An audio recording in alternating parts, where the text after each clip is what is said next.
ప్రైవేటీకరణ విధానాలు Visakhapatnam steel plant కాపాడుకుందా.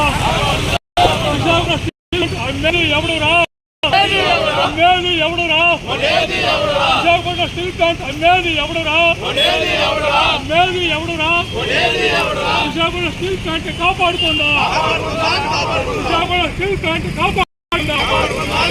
వ్యతిరేకిద్దాం కేంద్ర ప్రభుత్వ ప్రజా వ్యతిరేక విధానాలని, వ్యతిరేకిద్దాం కేంద్ర ప్రభుత్వ మానవ వ్యతిరేక విధానాలని, వ్యతిరేకిద్దాం కేంద్ర ప్రభుత్వ పరిశ్రమ వ్యతిరేక విధానాలని.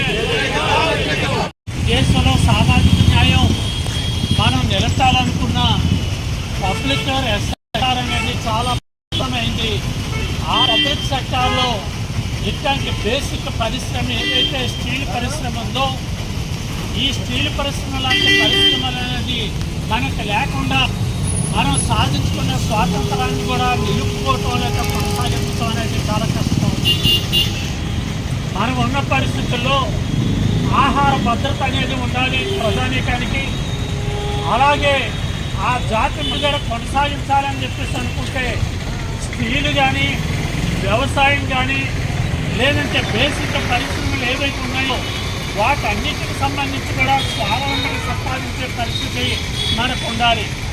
అట్లాంటి స్వావలంబన సంపాదించడానికి విశాఖపట్నం స్టీల్ ప్లాంట్ మనకు అనేక విధాలుగా ఈ దేశానికే మార్గదర్శకంగా ఉంది.